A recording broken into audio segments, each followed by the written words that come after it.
Bismillahirrohmanirrohim. Ixtironur roja bit-to'a. Umid borku, orzu umid. Ya'ni umidni inson toatga, ibodatga bog'lash kerak bo'ladi. Ma'ruf al-Karxiy degan mana kishi o'tgan tarixda bir olim kishilardan. Bu kishi o'zi ismi Ma'ruf. Otasining ismi Fayruz bo'lgan. Bag'dodiy.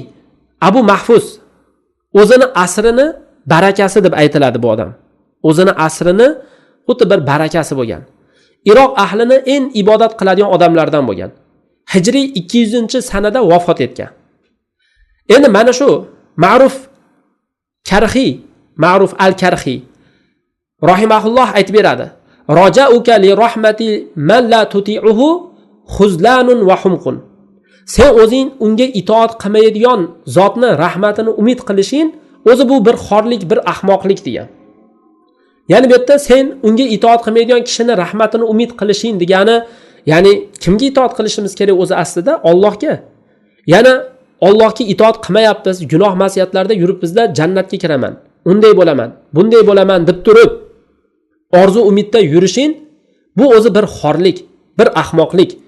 Xuzlanun degani ya'ni go'yoki yordamsiz tashab qo'yish. Ya'ni Alloh bandasini yordamsiz tashab qo'yadi, yomonlikdan uni saqlamaydi. Yomon gunoh ma'siyatlarga botib yuraveradi. Humuq deb aytiladi, ahmoqlik, aqli ozligi deyiladi. Aqlda ozligi. Hamuqar rajulu deb aytiladi, ahmoq degani. Ya'ni bu so'zini ma'nosi shuki, Alloh taolo o'ta ham mehribon, rahimli bo'lgan zotki, Allohning rahmati har bitta narsani qamradi-da. Lekin Allohning rahmati kimga bo'ladi? Deyilsa, Alloh o'zini kitobida belgilab qo'ygan rahmat sabablari kimda bo'lsa, ana shu odamda bo'ladi. Demak, kim rahmatga sazovor bo'lar ekan? Rahmatning sabablarini qilgan odam. Rahmatning sabablari sizda bo'lsa, bo'ldi, rahmatga sazovor bo'lasiz. Sababi mana Alloh taolo aytadi-da: "Va rahmati vasiyat kulli shay." Rahmatim har bitta narsani qamradi degan. Qarang, demak, rahmat hamma narsani o'z ichiga olgan. Hatto kofirlarga ham rahmat bor. O'zi mana hozirgi kunda kofirlarga bo'lgan rahmatlardan nimalar bor desa, bu hayotda yashashi, Alloh ularga imkoniyat berib qo'yganligi, yeb ichib turishi. Endi eng katta rahmat shuki, ularga dalillar kelib turishi. Mana shu islom dinini haq ekanligi haqidagi oyatlar ularga yetib borib turishi. Mana shu o'zi rahmat. Shuning uchun ham mana bu joyda meni rahmatim har bitta narsani o'z ichiga oldi. Qarang, keyin aytdiki, mana shu rahmatni lekin kimga u rahmat tegar ekan? Fasa aktubuha lillazina yattaquna va yu'tuna zakata vallazina hum bi ayatina yu'minun. Men ana shu rahmatni taqvo qilgan odamlarga yozib qo'yaman. Taqvo degani Allohni qil deganini qilib, qilma deganini qilmaydigan odamlar. Ana shunday odamlarga yozib qo'yaman. Ana shu odamlarki, ana shu odamlar tazkiyatun nafs qiladi ular. Ya'ni o'zlarini o'zlari poklaydi. Inson o'zini nima bilan poklaydi desa, shu shariatga amal qilishligi bilan poklaydi. Va hamda ular bizni oyatlarga mustahkam iymoni bor, aniq iymon keltirgan. Haqiqatda Alloh taoloni haq deb biladi, ibodatga loyiq deydi, payg'ambarni rasul deb turib biladi, Allohga ibodat qilishim kerak deydi. Allohni qil deganini qilib, qilma deganini qilmasligim kerak deb turadi. Shu mustahkam oyatlariga mustahkam iymoni bor ya'ni. Allazina yattabi'una rasulan nabiyyal ummiyya. Demak, bu odamlar shunaqaki, rasulga ergashadigan odamlar deyapti-da. Qarang, Alloh aytib bergan mana, rasulga ergashadi bu odamlar. Nabiy bo'lgan, ummiy bo'lgan rasulga ergashadi. Rasulga ergashadigan bo'lsak, rasulga ergashayotgan odamni Alloh yaxshi ko'rib qoladi. Qarang, bitta narsa ikkinchi narsaga bog'lanib ketaveradi-da. Siz agar rasulga ergashadigan bo'lsangiz, Alloh sizni yaxshi ko'rib qoladi. Qul in kuntum tuhibbunalloha fattabi'un yuhibbukumulloh. Aytib qo'yin, ey Muhammad alayhisalom, odamlarga yetkazib qo'yin, agar Allohni yaxshi ko'raman deydigan bo'lsalaring, unda rasulga ergashinglar, rasulga. Alloh sizlarni yaxshi ko'rib qoladi. Demak, Rasulullohga ergashsak, Alloh bizni yaxshi ko'rib qoladi. Demak, bid'atlarni qilmaslik kerak. Qancha bid'atlar bor. Masalan, qarang, hozirgi kunda eng katta mana hammamizga mashhur Mavlud bid'ati. Masalan, undan tashqari qancha masalan bid'atlar bor. Yoki odamlarni qaraysiz, qabrda oldida duo talab qilib o'tiradi. Bugun bir shayxni eshitib qoldim, bugunmi, kechami, shayxga savol berilyapti. Bir odam qabrda oldiga borib, ana shu qabrda sohibidan duo talab qilsa nima bo'ladi deyapti. Men mana shuni bir mulladan eshitdim-da. Ya'ni shuning uchun hozir buni aytib ketyapman. Qarang. Masalan, bir odam qabrda sohibini oldiga borib turib, masalan, mana Buxoriyda qabrga borishadi hozirgi kunda. Borib turib, ana shu joyda ey Buxoriy, Allohga duo qilib bering desa, nima bo'ladi? Mana shuni hukmi deydi, kofir bo'ladi dedi. Kofir dedi. Bilmasachi deydi. Kofir dedi. Nima deysan dedi. Bo'ldi shu. Ya'ni qarang qancha odam shu holatda-da, subhanalloh. Alloh ofiyat bersin. Ya'ni haqiqiy mana g'aflat. Shuning uchun mana shu narsalarni odamlarga tushuntirishlik kerak bo'lgan holatlarda. Demak, mana bu joyda e'tibor beraylik. Hozir asosiy aytmoqchi bo'lgan narsamiz, o'zimizning mavzuyimiz nima edi? Alloh mehribon, rahimli bo'lgan zot. Allohning rahmati hamma narsani qamrabdi, lekin sababni qilish kerak ekanda. Alloh taolo shu rahmatini, Allohning rahmatini qo'lga kiritishlik uchun sababni qilish kerak ekan. Mana shu sababni Alloh taolo taqvo qilgan kishilarga yozib qo'yibdi mana. Amal qiladigan odamlar bo'ladi bular. Xuddi shunaqa Alloh taolo mana shu rahmatni yozib qo'ygan.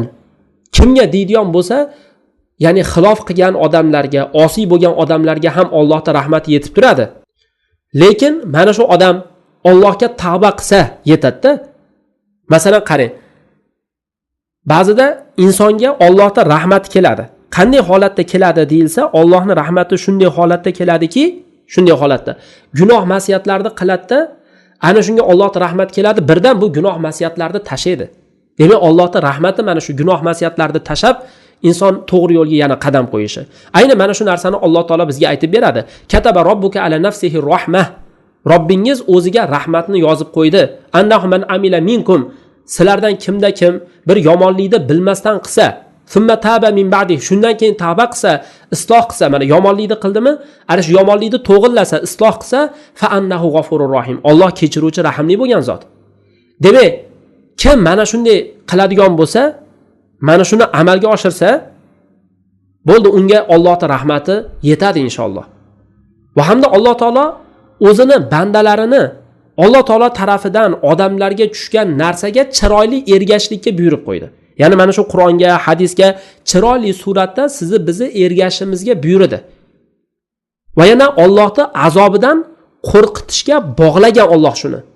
Bog'lab qo'ygan. E'tibor bering, mana Alloh taolo aytadi: "Vattabi'u ahsana ma unzila ilaykum min robbikum min qabli an ya'tiyakumul azabu baghtatan va antum la tash'urun." Sizlar o'zlaringga Robbingiz tarafidan nozil qilingan eng yaxshi narsaga ergashinglar. Alloh taolo tarafidan sizlarga nozil qilingan eng yaxshi narsa Qur'on bu. Nima ekan? Qur'on. Demak, mana shu narsaga ergashinglar, azob sizlarga kelib qolishidan oldin. Azob keladi, to'satdan keladi. Sizlar sezmay qolgan holatda. To'satdan bir azob kelib qolishidan oldin. U azob ba'zida kichkina ko'rinishda, ba'zida katta ko'rinishda yoki ba'zida bir yo'l odam bu hayotdan ketadi, o'ladi ya'ni. Mana shu ham bitta azobda. Ba'zida kichkina suratda keladi. Masalan aytaylik, to'satdan bir molingiz yo'q bo'lib ketadi yoki to'satdan bir qamalib qolasiz. Mana shu ham bir insonga bo'lgan Allohning rahmati agar o'zini to'g'irlab chiqsa-da, endi bandani Robbisini rahmatiga bo'lgan umidi, hozir biz asosiy o'zi mana shu narsaga ishora qilyapti edik. Allohning rahmatini inson umid qilishi bu o'zini Robbisiga, Mavlosiga bo'lgan yaxshi gumoni deyiladi. Shundaysa, Robbisiga bo'lgan yaxshi gumoni. Endi albatta bu yaxshi gumon amalga bog'lanish kerak-da. Shu umid amalga bog'lanish kerak bo'ladi. Shundaysa mana shu narsa muhimda. Ammo agar inson, banda, shu mo'min inson Robbisini rahmatini umid qilsa-yu, xuddi masalan umid qilyapti, lekin gunoh ma'siyatlarda turib olib, Alloh solih bandalarga beradigan narsasini umid qilsa, hali men jannatga kiraman deyapti-da, lekin o'zini qarasangiz gunoh ma'siyatlardan mahkam turib olgan. G'irt gunoh ma'siyat botqog'iga botib ketgan, g'aflatida yuribdi. Ya'ni bu holatda turishi Alloh bu insonni bir xor qilib qo'yganligi va bu insonda betavfiqligi, tavfiq yo'q. Alloh taoloning toatiga, hidoyat topishlikka tavfiqi oz. Qanday qilib bir inson masalan qilmagan ishiga pul talab qiladi odamdan?